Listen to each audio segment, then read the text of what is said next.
சென்னை பூவிருந்தவல்லி அருகே அமைந்துள்ள தனியார் பொழுதுபோக்கு பூங்காவில் பள்ளி மாணவன் நீரில் மூழ்கி உயிரிழந்துள்ளான். இந்த சம்பவம் குறித்த கூடுதல் விவரங்களை செய்தியாளர் ஆனந்திடம் கேட்கலாம். ஆனந்த், இப்ப மாணவன் உயிரிழந்த சம்பவம் எப்படி நேர்ந்தது? பூர்ணிமா, திருவள்ளூரில் உள்ள தனியார் பள்ளி நிர்வாகம் ஒன்று தங்களது மாணவர்கள் 150 பேரை சுற்றுலாவிற்காக பூந்தமல்லி அருகே உள்ள தனியார் பொழுதுபோக்கு விளையாட்டு பூங்காவிற்கு அழைத்து வந்தது. அப்படி அழைத்து வந்ததில் ஒரு மாணவன் நேற்று மதியம் சுமார் 3 மணி அளவில் இங்கு விளையாடி கொண்டிருந்த போது அந்த பகுதியில் உள்ள ஒரு விளையாட்டு பகுதியான செயற்கையாக அலைகளை உருவாக்குகின்ற நீச்சல் குளத்தில் விளையாடி கொண்டிருந்த போது உயிரிழந்திருக்கிறதாக தெரிவிக்கப்பட்டுள்ளது.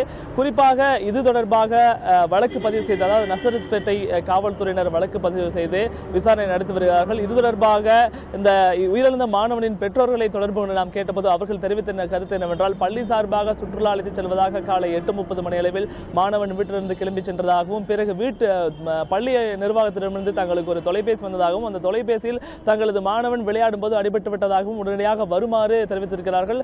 விரைந்து வந்து பார்த்தபோது மாணவர் உயிரிழந்த தகவல்கள் அவர்கள் தெரிவிக்கப்பட்டுள்ளது. குறிப்பாக இந்த பகுதியில் இது போன்ற விபத்து ஏற்பட்டிருப்பது என்பது, இந்த விபத்துக்கு யார் பொறுப்பேற்பது என்பது குறித்தான எந்த ஒரு விவரங்களுமே பெற்றோருக்கு தெரிவிக்கவில்லை. எனவே காவல்துறையிடம் இந்த விசாரணை நடத்தி வருகிறார்கள். பூர்ணிமா, ஆனந்த், இப்ப இந்த மாதிரியான தனியார் பொழுதுபோக்கு பூங்காக்கள்ல நடைமுறைப்படுத்த வேண்டிய பாதுகாப்பு அம்சங்கள் என்ன? நிச்சயமாக பூர்ணிமா, அதாவது இது போன்ற கேளிக்கை பூங்காக்களில், குறிப்பாக நீச்சல் குளம் உள்ள பகுதிகளில் இது போன்ற பொதுமக்களை அனுமதிக்கின்ற பட்சத்தில் அதற்கான சிறப்பு ஏற்பாடுகளை முன்கூட்டியே செய்ய வேண்டும். உதாரணமாக நீச்சலில் நன்கு பயிற்சி பெற்ற மீட்பு குழுவினர் அமைக்கப்பட வேண்டும். ஆனால் அது இந்த பூங்காவில் அமைக்கப்பட்டுள்ளதா என்பது குறித்தான தகவல்கள் நமக்கு தெரியவில்லை.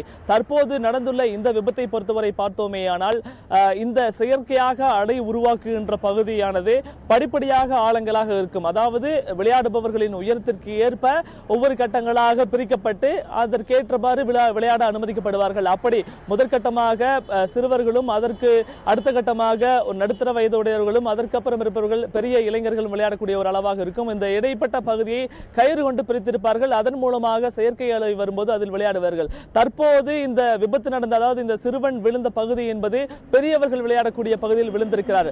விழுந்து கிட்டத்தட்ட 5 நிமிடங்கள் வரை அவரை யாருமே கண்டுகொள்ளாததன் காரணமாக நீரில் மூழ்கி அதிகப்படியான நீரை உட்கொண்டதால் மூச்சு குழாய்களில் நீரில் நுழைந்து சுவாசம் தடைப்பட்டு இறந்திருக்கிறார். உடனடியாக, அதாவது இந்த பகுதியில் நம் சேகரித்த தகவல்களின் அடிப்படையில் மீட்பு குழுவினர் யாரும் அந்த மாணவனை மீட்கவில்லை. அருகே விளையாடி கொண்டிருந்த பொதுமக்களில் சிலர் அந்த மாணவனை மீட்டு மேலெடுத்து வந்திருக்கிறார்கள். மேலெடுத்து வந்த உடனேயே உயிரோடு இருந்த அந்த மாணவனுக்கு முதலுதவி செய்வதற்கான எந்த வசதியிலும் அங்கு இல்லாததால் அருகே இருந்த மருத்துவமனைக்கு எடுத்து சென்றிருக்கிறார்கள். குறிப்பாக இந்த பூங்கா அமைந்திருக்கிற பகுதி என்பது ஒரு புறநகர் பகுதியாகும். இங்கு அருகாமையில் மருத்துவமனைகளும் இல்லை. இங்கிருந்து சில கிலோமீட்டர்கள் பயணம் செய்து போனால்தான் மருத்துவமனை வர வேண்டும். அதன்படி இந்த மீட்கப்பட்ட மாணவன் உடனடியாக முதலுதவி கிடைக்காமல் அருகே இருக்கின்ற மருத்துவமனைக்கு எடுத்து செல்லப்பட்டிருக்கிறார். மருத்துவமனைக்கு கொண்டு சென்ற பிறகுதான் தெரிகிறது வரும் வழியிலேயே மாணவனின் உயிர் பிரிந்திருக்கிறது என்பது குறித்து. எனவே கட்டாயமாக இது போன்ற நீச்சல் குளங்கள், விளையாட்டு மையங்கள் இருக்கின்ற இடத்தில் கடைபிடிக்க வேண்டிய முக்கிய அம்சங்களான, குறிப்பாக நீச்சல் குளம் அமைக்க வேண்டும் என்றால் அங்கு எத்தனை பேரை அனுமதிப்பது என்பது தொடர்பான முக்கிய அம்சங்களும், அதே போல் ஒரு நீச்சல் குளம் அமைப்பதற்கான அனுமதி, குறிப்பாக 2 நீச்சல் குளங்களுக்கு 2 பேரிடமிருந்து அனுமதி பெற வேண்டும். ஒன்று, அந்த நீச்சல் குளத்தின் கட்டிட அமைப்பு தொடர்பான பொதுப்பணித்துறையிடமிருந்து அனுமதி பெற வேண்டும். அது மட்டுமின்றி நீச்சல் குளம் உரிய பயிற்சியாளர்களையும் கொண்டு கண்காணிக்கப்படுகிறதா என்பதை உறுதி செய்வதற்காக தமிழ்நாடு ஸ்போர்ட்ஸ் டெவலப்மெண்ட் அத்தாரிட்டி என்று சொல்லக்கூடிய அந்த விளையாட்டு ஆணையத்திடமிருந்தும் அனுமதி பெற வேண்டும். ஆனால் இது தொடர்பான அனுமதிகளை இவரை பெற்றிருக்கிறார்கள் என்பது குறித்தான தகவல்கள் நமக்கு தெரியவில்லை. இருந்தபோதும் தற்போது மீட்பு குழுவினர் இல்லாததும், முதலுதவி செய்கின்ற மையம், மருத்துவர்களோ முதலுதவி செய்கின்ற மையமோ இல்லாததன் காரணமாக இந்த உயிரிழப்பு ஏற்பட்டிருப்பதாக முதற்கட்ட விசாரணையில் தெரியவந்துள்ளதாக காவல்துறையினர் தெரிவித்திருக்கிறார்கள். பூர்ணிமா, ஆனந்த், இப்ப சொல்றீங்க அந்த பகுதியில் முதலுதவி செய்யறதுக்கான வசதிகள் அங்க இல்ல, அதுதான் முக்கிய காரணம் அப்படின்னு சொல்றீங்க. பூங்கா நிர்வாகம் தரப்புல இந்த விபத்து தொடர்பா என்ன விளக்கம் சொல்லப்படுது? பூர்ணிமா, இது தொடர்பாக பூங்கா நிர்வாகத்திடம் விளக்கம் கேட்பதற்காக நாம் காலையிலேயே இங்கு வந்து இங்குள்ள மேலாளரை சந்திக்க முயற்சி செய்தோம். ஆனால் மேலாளர் இங்கு இல்லை என்றும் இது தொடர்பான தகவல்களை நமக்கு முற்றிலுமாக தர மறுத்திருக்கிறார்கள். இது தொடர்பாக பேசவே இங்கு இருக்கின்ற அதிகாரிகள் மறுக்கிறார்கள்.